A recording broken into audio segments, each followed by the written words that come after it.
guys, John Faulkner here with Chris Weatherman, and today we're going to talk about a little a hot news topic. You guys may have heard about it, and it's the dreaded government shutdown. Government shutdown.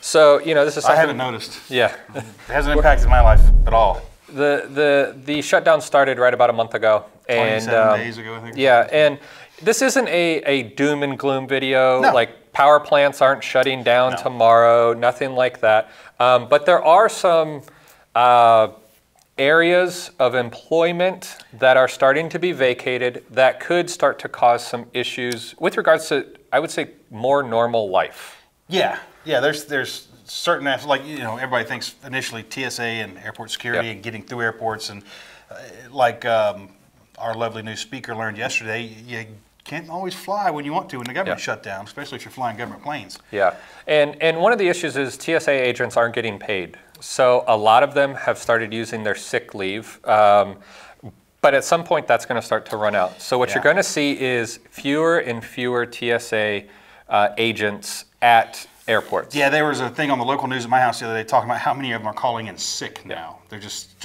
like you said, using their sick leave, using their vacation time, using any kind of time they get, because right now what they're saying is they're furloughed, right?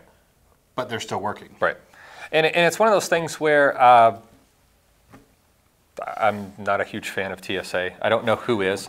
I applaud a lot of them for coming to work and still working, even though they're not getting a paycheck this Friday. I applaud anybody who's coming to work for the government at this point and not being paid. But it's one of those things where when I talk about like, hey, TSA could affect if you're traveling, I'm not having a huge heightened sense of fear flying. Both Chris and I are flying across the country next week. Yep. But here's what's going to happen.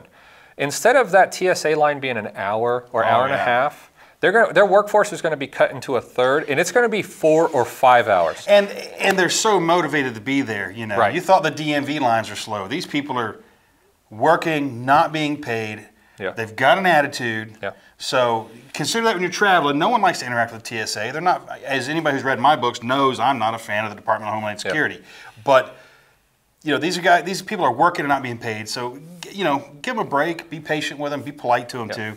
One of my daughters now dates a TSA agent. And they recently moved to Boston, and they're working at Logan, and he's not being paid. Yeah, and it's one of those things. So what's going to happen is as these lines get longer, the processing time gets longer. People, listen, the airport is already a magical, happy place. Yeah. Okay. Happiest place on earth. But it's going to become one of those things where people are going to get irritated. Yes. They're going to get frustrated. They're going to miss flights. And I promise you, airport security is not going to be able to handle a lot of this. No. It's going to be one of those things where people are just going to get frustrated.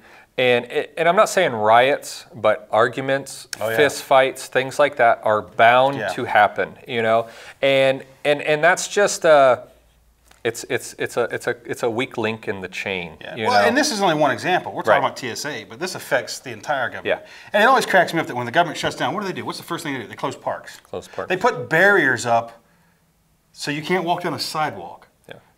You don't even need people around you to do that. But but if the government's shut, you can't go into these places because it's the absurdity. They do it to make their point that the government is shut down and you can't have the government benefits of things like going to parks and whatnot.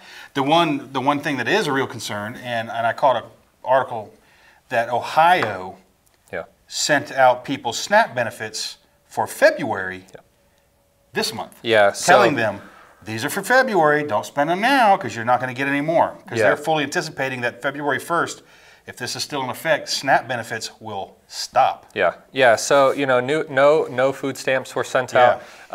They were all sent out for February in January. Well, not everybody did it, I don't think. Right, in Ohio. Yeah, in Ohio. And kind of what I see happening is no matter what, you are going to have people that spend all of their February food stamps in January. And then they're going to be screaming mad. They're going to be screaming mad. It's going to end up, I can almost see the headlines now.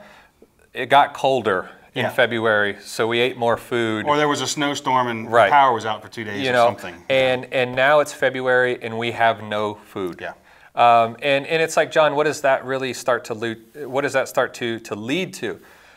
Looting in convenience stores, personal crimes could go up. Personal crime is going to go up because these people have used their allotted amount of government aid and they used it. And we're not saying everybody on government aid is going to go out and commit crimes, but it's just a fact that a lot of the criminal element gets these benefits. And it's a fact that come February 1st, they're pretty much not, there's not going to be government aid sent to them. Yep. And that's going to cause a lot of anxiety. It's going to cause a lot of anger. Oh, yeah. And they're going to want to point the finger at somebody. And especially those states that did not send out an advance payment. When February 1 rolls around and these people just get nothing, if that indeed happens and Congress doesn't pass some kind of an emergency bill, which I highly anticipate they probably would, because the blowback from not doing so could be catastrophic, really. It could be.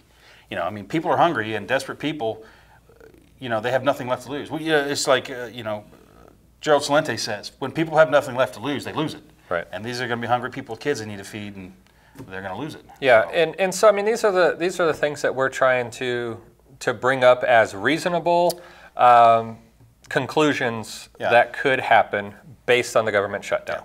And there's a lot of things that are being affected that affect a lot of people's daily lives. I mean, with regards to, like we said, airplanes flying. It's affecting your business right now. Yeah. ATF is shut down. FBI is shut down. Yeah. I mean, are background checks even going through right now? So background checks are going through for firearms, but no NFA items are going through. We can't even transfer NFA items from a company to another company. They can't get from a distributor to us, anything like that. With regards to the firearms world that I work in. So there's a lot of things that I think are going to start to erode people's patience. Yeah, and then too, and even once they restart this, Leviathan, there's going to be catch-up time because there's mountains of paperwork being generated right now that are all going to have to go through the system. So even once the government reopens, it's still going to be a nightmare for a while. So be patient. Yeah. Be diligent. Keep looking for information from multiple sources. Yeah. Keep your ears open. We just did a video on signals intelligence, basically gathering intelligence that you can hear. This is just as important. This could be profound. So far, it's the longest shutdown in history, which blew my mind. It's only 27 days at this point. It's only a month, but I guess to the politicians, that's a really long time. But it's the longest one in history yet. There's no end in sight because Trump's not yielding, and we know that with Nancy Pelosi now as Speaker of the House, she's not going to bend. So we're going to see which way the street falls when somebody else timber. So. Yeah, and I think it's also in one of those new age, I'm going to say, realizations of American government. I believe that the contrarian forces of government that no longer wish to work together, like you were saying earlier. I'm going to disagree with you on anything you say. You're going to disagree with me on anything I say, and that's just the way it is. Yeah. Anything that comes out of your mouth is wrong. Yeah, and I believe that a lot of people in politics governing America are becoming more and more hard-headed to the point that they're not going to give an inch. We used to give an inch kind of on both sides, give an inch here or there, and I think those inches are done. They're done. Trump says, I want the wall, period, end of story. He doesn't, he's not coming back with like, what about half a wall? Well, what about, this what about the wall that was funded when Reagan was in office? What happened to that money and where's that wall? This was funded before. This is not a new argument, folks. Yeah. But the biggest issue is you have the right entrenched in their beliefs and their opinions. You have the left entrenched in their right and their opinions and beliefs.